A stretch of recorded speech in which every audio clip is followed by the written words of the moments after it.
So Morgan and I were part of the same church. It was a young church, like a 20-somethings church, and we were in the same basically restoration group, small group.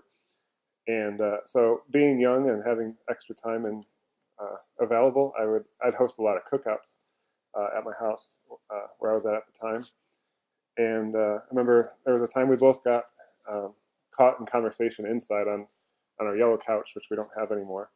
Um, and the conversation, which I thought was just going to be a light conversation, turned into a very deep conversation about really meaning, meaning in life and what our plans were, and things in our Christian walk, I guess, that were important to us, and we really hit it off in that conversation. I think we both kind of walked away thinking like, "Whoa, what just happened there?" type of thing. And then Morgan knew that I was interested in her because during that same visit, she had made a recommendation for the decor in the room, and the next time she came over, I had put that into place. So I saw the black pillows and I was like, he's into me. Yeah, first date. So we had just a couple weeks later, we'd been calling on the phone ever since that first conversation. And then we went on our first date to Castleton Grill. I know, high rolling, in front of Castleton Mall. And then I lived over by Fort Bend at the time. So we just went back to my apartment and walked around Fort Bend and then hung out on the patio of my apartment talking and hanging out for the night.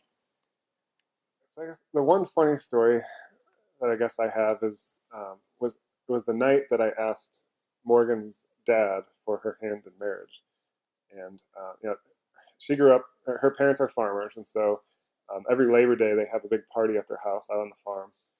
And I had brought the ring, or I just bought the ring.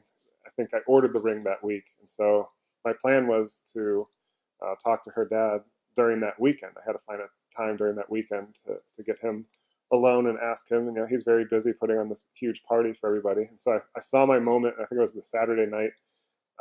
He was in a chair around the campfire, and I got up to go approach him. And as I got up, he got up and started walking away, and I had no idea where he was going. And so I followed him, and then he stands behind his truck, and I said, "Mark, I have a question for you." He goes, "What are you doing, boy?" He's like, "I'm trying to take a leak back here." I was like, "Oh, sorry." So it was real awkward. I tried to get away, and then of course, it's an important question, so I sat there and waited for him, and I asked him, and he looks at me and he says, "Are you sure?"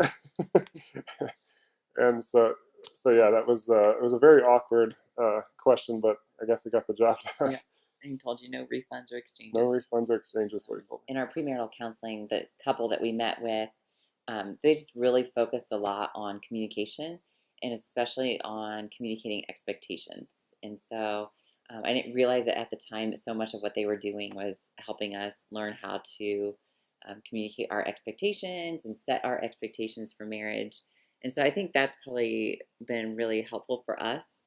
And it seems like even when we do have our disagreements, it's because we failed to communicate expectations. One of the things that I find myself saying is that unspoken expectations always lead to disappointment. And so just working always to communicate our expectations for any event, any plans, just anything going on, even just expectations for each other around the house, those sorts of things. We're still working on that one. Yes. The biggest thing I could say about marriage is it's not about you. I think that kind of applies to other areas in life, but definitely to marriage, that it's not about you. I think Matt Brewer had a saying the one time I sat down with him. He said, "All of life is a sacrifice." I think that's a succinct way to put it, that it's not about you. It's not about your happiness. It's not about trying to find contentness or being content in your spouse. It's not about what you can get out of the relationship or out of this marriage, but it's a sacrifice. And so we enter into this covenant imitating Christ and his love for the church. And Christ loves the church even despite being imperfect, not just imperfect, really just being kind of repulsive. A hard marriage is not necessarily a bad marriage. Working through a hard marriage, there's a lot of value in that because it gives us a glimpse of what Christ sacrifices for us, that he loves us even when we're unlovely. So it's not about you in all of life. excuse me, all of life is a sacrifice. They just strive to outserve each other in every way and everything you do. Just always look for ways that you can be putting your own interests or wants or needs aside for the sake of your spouse. Outserving one another will lead to a lot of peace in the home and happiness in the home, and just generates true love and respect for each other as well.